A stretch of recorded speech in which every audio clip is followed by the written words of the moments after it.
Mesdames, Messieurs, bonjour. Ici Michel Lacroix qui, au nom de toute l'équipe, vous souhaite la bienvenue à l'émission Au 19e. De la grande visite à l'émission cette semaine. Nul autre que Jack Nicklaus. J'ai eu le privilège de m'entretenir avec une véritable légende vivante. Côté équipement, on parle à nouveau des bâtons hybrides et on va s'attarder aux produits de TaylorMade et de Ping. À la leçon, il y en a plusieurs qui vont être intéressés. Debbie Sava-Morel est avec nous et nous parle de l'amorce de l'élan avec les conséquences que ça peut avoir pour le reste de votre mouvement. Et à la visite cette semaine, on sort du côté du Royal Laurentien. Tout ça et plus encore cette semaine à l'émission Au 19e. Au 19e, une présentation de RBC au service de votre réussite. En collaboration avec Mulligan Centre du Golf. Pour un nouvel élan. Et par les professionnels de la PGA du Québec, les experts en golf.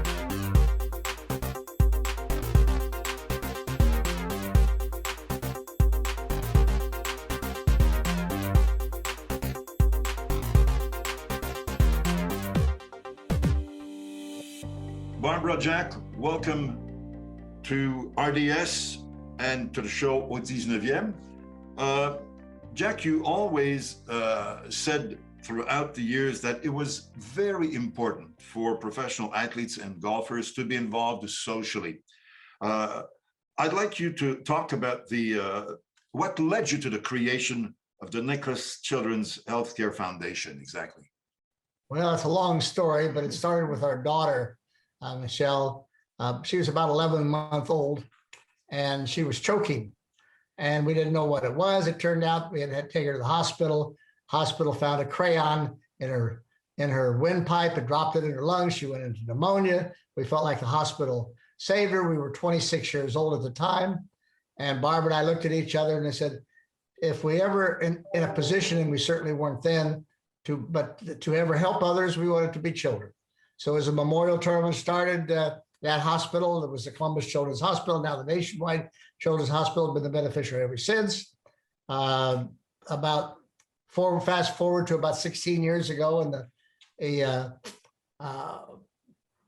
Honda tournament moved to the Palm Beach area, and the fellow named Fred Millsaps, who ran their charities, came to us and said, Jack and Barbara, is there anything in this area that can benefit children? And I looked at Barbara and I said, do you want to go for it? We did. So we started our foundation then. Barbara, am I wrong by saying that you're some kind of heart and soul of that foundation? Let's talk about your personal involvement. How do you work with all these people? And like Jack was saying, not only in the United States, but all over the place. Well, as you know, there's no borders with children. And I think you just mentioned the word children to anyone and they can't say no. And I know they say a baby is God's reason for the world to go on. So that kind of tells you that we feel so blessed to be giving back and to help these children who will soon be our world leaders. Barbara and Jack, you were always talking about family. It's a very important aspect of your life. You got 5 children, 22, my mistaken grandchildren. Right. The importance of the family for a professional athlete. I'd like to have your comments on that, both Barbara and Jack. I think that's one thing that I'm so proud of Jack acknowledging this when he first turned pro. He looked at me and he said, I promise you I will not be gone longer than 2 weeks at a time. I do not want my children to grow up and say, gee, I wish I'd known my dad. And believe me, they grew up as his best friend. And it's funny now that our kids have children. Jack used to fly across the country for a baseball game, for a football game. And I think our children just thought that's what dads do. Well, now that they've had children, they're going to say, oh my gosh, Dad flew from Mexico to West Palm for a baseball game. So I think they're in awe now of what their dad did, but they just expected it when he did that. So I'm very proud of him that he did that. And he was the one who cried with every child going off to college.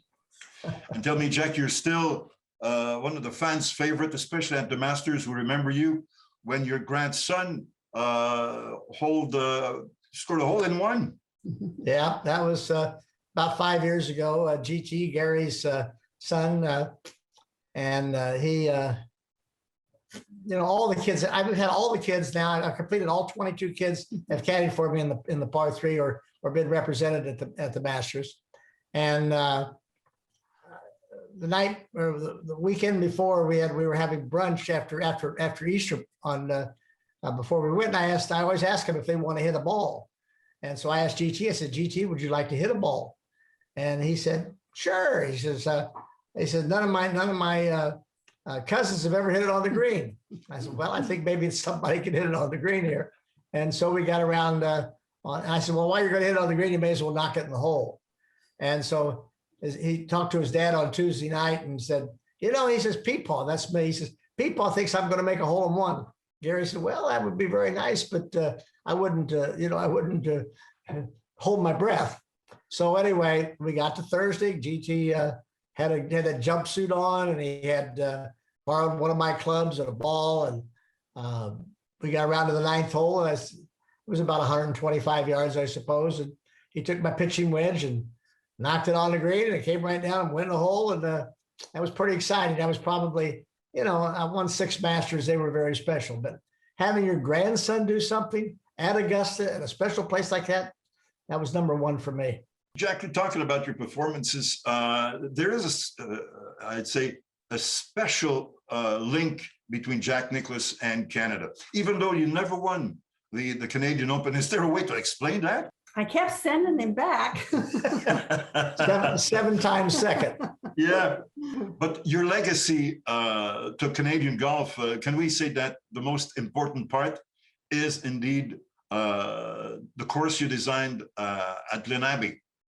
Probably so. It was the first solo design that I did. And you've played, I don't know how many Canadian Opens there, 20 some, I suppose. And I've been very proud of it. I think it's been a good golf course. It served its purpose very well.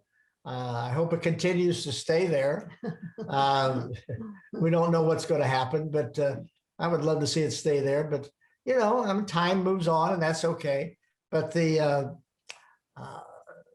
have that relationship with Canada and have the national championship played on your golf for so many times has been a very big honor for me. Last time we saw you in Montreal was in a hockey dressing room. You know that our Montreal Canadiens are yes. now in the playoffs. Any words for our team? Well, play well. As I told you then, I'm not a hockey buff. I don't follow it that much, but I always like to see good teams play well, and you and teams that are well supported. You support the Canadians very well, and you guys have always had a great team. So we wish you continued success. Barbara, Jack, merci infiniment. Thank you so much for your time. Thank you, Michel. It's nice talking to you, and look forward to seeing you in Canada in not too distant future. On est rendu à la question quiz, Émilie, et cette semaine, on parle du championnat l'Omnium senior des États-Unis. C'est quand même la 41e édition. Oui, le tournoi qui, comme plusieurs événements de golf professionnel, n'a pas eu lieu la saison dernière en raison de la COVID-19. C'est donc dire que Steve Stricker est toujours le champion en titre, lui qui a remporté l'édition 2019 sur le parcours Warren de l'Université Notre-Dame, ce qui nous amène à notre question quiz de la semaine. Combien de golfeurs ont été en mesure de défendre avec succès leur titre à l'Omnium senior des États-Unis? Est-ce A, 3, B, 5 ou C, 6? La réponse, après la pause. Avant la pause, nous vous avons demandé combien de golfeurs ont été en mesure de défendre avec succès leur titre à l'Omnium senior des États-Unis. Eh bien, la réponse est A. 3 golfeurs seulement ont été en mesure de remporter de façon consécutive l'Omnium américain senior, le plus récent étant Alan Doyle en 2005 et 2006. Les deux autres, il faut redescendre aux années 80. Le vénérable Miller Barber, 84-85, et un autre vénérable, Gary Player, celui-là, en 87 et en 88. Mulligan Centre du Golf présente la capsule équipement. Mulligan Centre du Golf pour un nouvel élan. Salut tout le monde, c'est l'heure de votre chronique équipement. Et cette semaine, on parle des nouveautés du côté des hybrides. Toujours avec Sylvain Raby, maître ajusteur chez Mulligan Centre du Golf. On parle plus précisément de Ping et de TaylorMade. À commencer par TaylorMade, l'offre cette année qui le qualifient. Ils appellent leurs hybrides les Rescue. On a 2 offres cette année. On a le Rescue Sim 2, qui est ajustable, une taille plus petite, côté noir pour les meilleurs joueurs. Et on a le Rescue Sim 2 Max, qui va convenir à la plupart des joueurs, plus facile à frapper.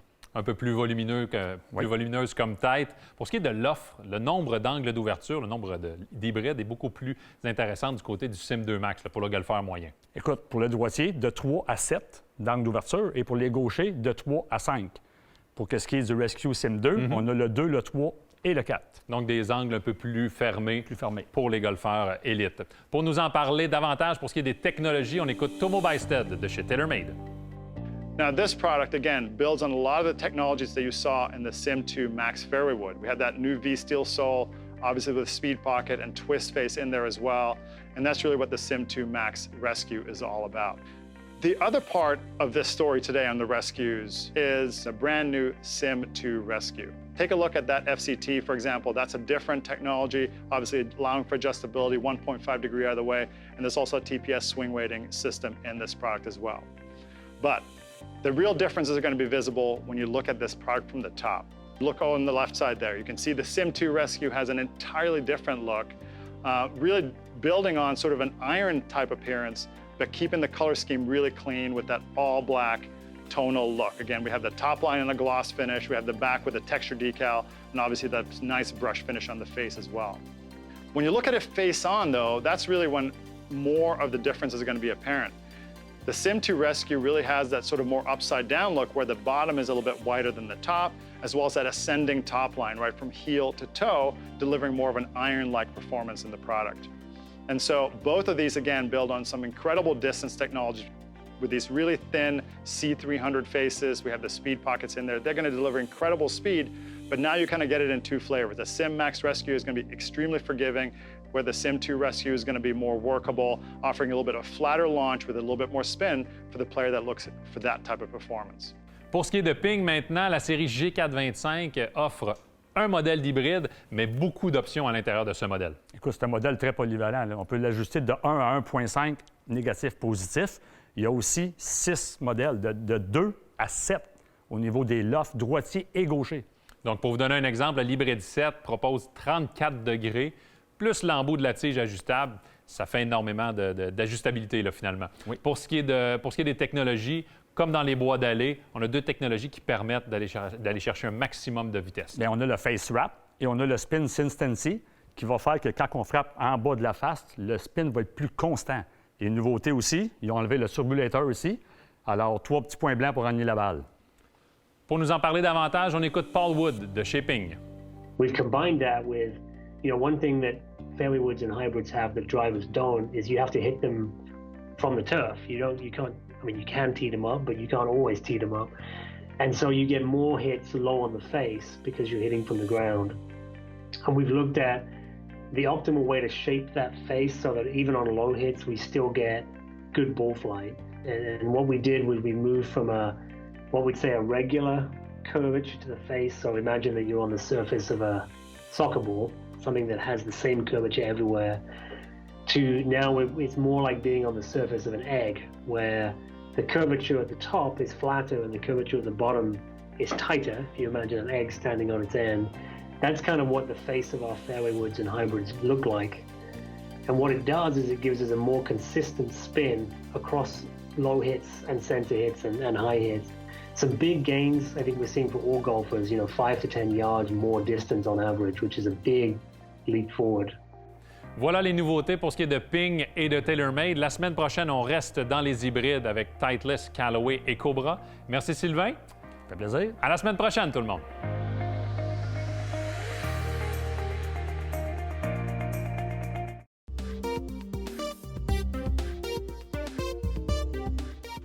Ce conseil de golf est une présentation de Callaway. L'amorce de l'élan est extrêmement important. Pourquoi les meilleurs au monde prennent le temps, dans leur routine avant-coup, de faire ce petit mouvement ici? On le voit régulièrement parmi les hommes et parmi les femmes sur le circuit. Alors aujourd'hui, je veux corriger une erreur qu'on voit parmi la majorité des amateurs. La majorité, vous commencez votre élan avec les mains, erreur, et vous roulez les mains en partant. Si c'est votre problème, voici des exercices. On devrait toujours démarrer l'élan avec le côté de la cible, ici, côté épaule, et partir tout dans un bloc et pas rouler avec les mains. Alors, un exercice que vous pouvez faire à la maison. La première, prenez votre bâton plus basse, le bout du bâton face au sternum, et regardez, je pars tout d'un bloc. Je ne roule pas. Ça, c'est vous pouvez répéter ça des centaines de fois. L'erreur, si vous partez avec les mains, ça va faire ça. OK? Alors, on reste le bâton en ligne. Deuxième exercice que vous pouvez faire à la maison, qui donne un exercice de sensation, c'est prenez une boîte de souliers, une vieille boîte, installez, prendre la prise. Si vous partez avec l'épaule et tout dans un bloc, la boîte va aller droite. OK? Si on regarde ici, on pousse, pousse. On arrive, pousse. Vous voyez? Si je pars avec les mains, qu'est-ce que ça va faire? Ça va faire... La boîte va croche. Alors ça, c'est 2 exercices à la maison. Maintenant, quand vous allez au champ de pratique, c'est important d'avoir quelque chose qui va vous guider de faire le mouvement comme il faut. Alors, vous devez pratiquer avec 2 balles. Vous poussez cette deuxième balle vers l'arrière sur votre élan arrière. Alors, encore une fois, on va partir tout d'un bloc. Je pousse et je frappe. OK? Vous pouvez commencer avec des petits coups, juste pour avoir la sensation. Si je roule mes mains, la balle, elle va croche.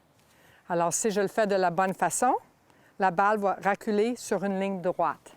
Alors, je vais faire une approche. Et je vais faire aussi un élan complet. Un dernier exercice pour les golfeurs et golfeuses plus avancés, en frappant des balles au terrain d'exercice, vous pouvez armer les poignets avant de commencer et faire un élan complet en frappant une balle. Alors, si j'arme au départ, jamais que je vais partir avec les mains. C'est un excellent exercice. Alors, si les meilleurs golfeurs au monde sont préoccupés avec l'amorce de l'élan, vous, les amateurs, vous devrez l'être aussi. Bonne pratique.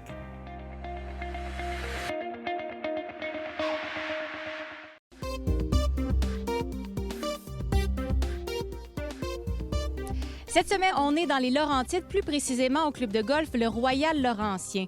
Avec son design unique qui s'harmonise avec les formes naturelles de la région, le Royal Laurentien reçoit en moyenne chaque année 25 000 golfeurs et à ce nombre s'ajoutent les touristes qui viennent profiter de son centre de villégiature 4 saisons.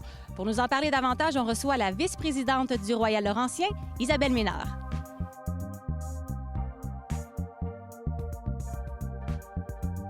Isabelle, le Royal Laurentien, c'est un parcours de golf qui est exceptionnel. On le voit, il est vert, il est en santé. Il a été aménagé aussi dans les courbes naturelles des Laurentides. Parle-nous un peu des particularités du terrain.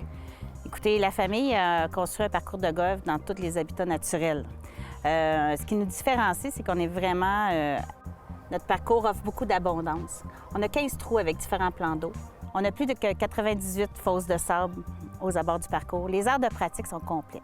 Donc, on a le terrain d'entraînement avec aussi un toit pour protéger en cas d'intempéries. On peut venir pratiquer quand même.